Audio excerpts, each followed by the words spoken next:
नमस्कार दोस्तों, मैं हूं आपके साथ हर्ष भारद्वाज। नरेंद्र मोदी ने लगातार तीसरी बार प्रधानमंत्री पद की शपथ लेकर इतिहास रच दिया है। पीएम मोदी बीजेपी के पहले और देश के दूसरे प्रधानमंत्री हैं जिन्होंने लगातार सत्ता की हैट्रिक लगाई है।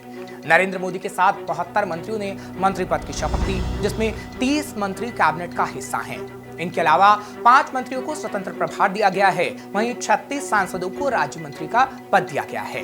लेकिन इस सियासी उठापटक के बीच अब इस बात को लेकर चर्चा तेज हो गई है कि इस मोदी सरकार के मंत्रिमंडल में एक भी मुस्लिम चेहरे को जगह नहीं मिली है। आजादी के बाद केंद्र की पहली सरकार है जिसके मंत्रिमंडल के गठन में किसी भी मुसलमान को प्रतिनिधित्व नहीं दिया गया।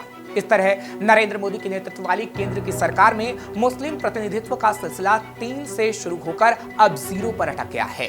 प्रधानमंत्री नरेंद्र मोदी की कैबिनेट के आखिरी मुस्लिम मंत्री मुख्तार अब्बास नकवी थे। 2014 में नरेंद्र मोदी के नेतृत्व में बीजेपी की सरकार बनी और पहले कार्यकाल में मंत्रिमंडल में नजमा हेपतुल्ला, एमजे अकबर और मुख्तार अब्बास नकवी के रूप में 3 मुस्लिम मंत्री बना दिए गए। नजमा हेपतुल्ला केंद्र में कैबिनेट मंत्री बनाई गई तो एमजे अकबर और नकवी राज्य मंत्री थे। 2019 में मुख्तार अब्बास नकवी को दोबारा से कैबिनेट में जगह मिली थी, लेकिन 2022 में राज्यसभा का कार्यकाल पूरा होने के बाद नकवी ने मंत्री पद छोड़ दिया था। इसके बाद से केंद्र सरकार में किसी मुस्लिम को शामिल नहीं किया गया। इस तरह मोदी कार्यकाल में शुरू हुआ 3 मुस्लिम मंत्रियों से सिलसिला अब 0 पर पहुंच गया है। एक वक्त था जब बीजेपी में सिकंदर बख्त, आरिफ बेग, मुख्तार अब्बास नकवी और शहनवाज हुसैन जैसे मुस्लिम नेताओं का दबदबा था।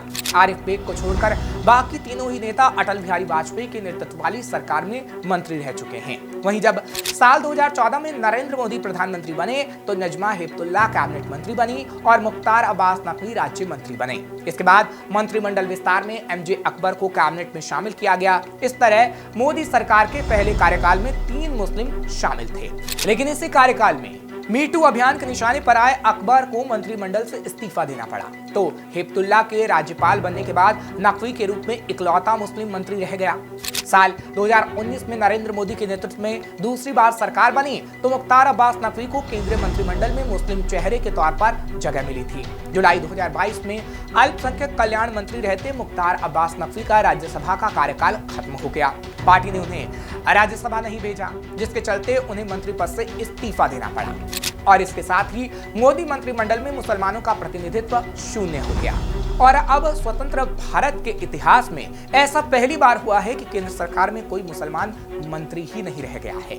बात थोड़ी पुरानी है, लेकिन यहाँ जिक्र करना जरूरी है क्योंकि जनसंघ से होते हुए जनता पार्टी और बीजेपी की शुरुआती दौर से पार्टी में मुस्लिम लीडरशिप हुआ करती थी।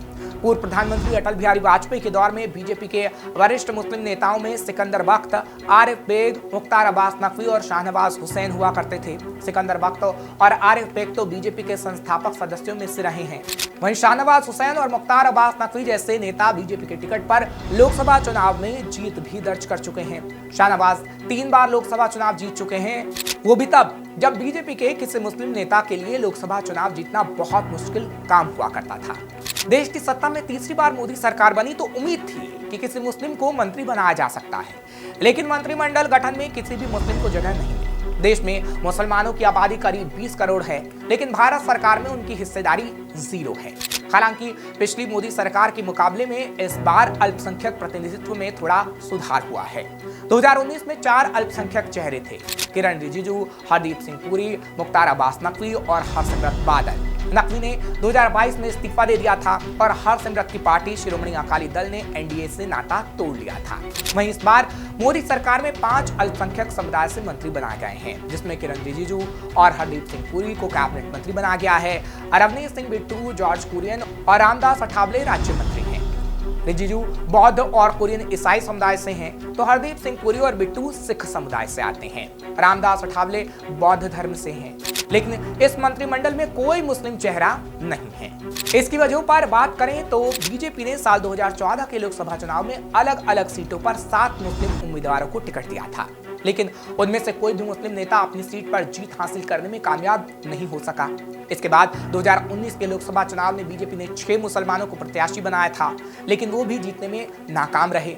इस बार 2024 के चुनाव में बीजेपी ने केरल की मलप्पुरम सीट से अब्दुल सलाम को टिकट दिया था, लेकिन वो इस सीट से हार गए। इस तरह मुस्लिम समाज बीजेपी से दूरी बना रहा है तो बीजेपी भी उनसे किनारा करती नजर आ रही है।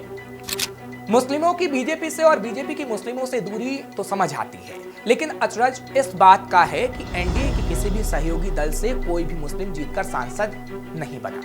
जेडीयू, टीडीपी और एलजेपी से कोई भी मुस्लिम न ही लोकसभा सदस्य है और न ही राज्यसभा सांसद। गुलाम अली खटाना जरूर मनोनीत राज्यसभा सांसद हैं जो जम्मू कश्मीर से आते हैं और बीजेपी के कद्दावर नेता हैं। बीजेपी चाहती तो उन्हें केंद्र में मुस्लिम चेहरे के तौर पर शामिल कर सकती थी, लेकिन उन्हें भी मौका नहीं मिला। इस बार के मोदी मंत्रिमंडल में एक भी मुस्लिम मंत्री नहीं होने पर बिहार में राजनीति गरमाई हुई है। आरजेडी ने इस मुद्दे पर तीखा हमला बोलते हुए कहा है कि पंजाब से हारने वाले को भी मंत्री बना दिया गया, लेकिन 18% मुस्लिम आबादी को नजरअंदाज किया गया है। आरजेडी का कहना है कि ये कदम एनडीए के सबका साथ सबका विकास नारे के एकदम उलट है। सबको साथ लेके चलना चाहिए, चाहे कोई धर्म के हो, कोई जात के हो, सब लोग जो है सम्मान सबका होना चाहिए, सबको आगे बढ़ाना चाहिए। एनडीए सरकार के मंत्रिमंडल में मुस्लिम चेहरा ना होना खास तौर पर बिहार जैसे राज्य में जहां मुस्लिम आबादी का प्रतिशत काफी अहम है, जो बड़ा और गंभीर मुद्दा बन सकता है।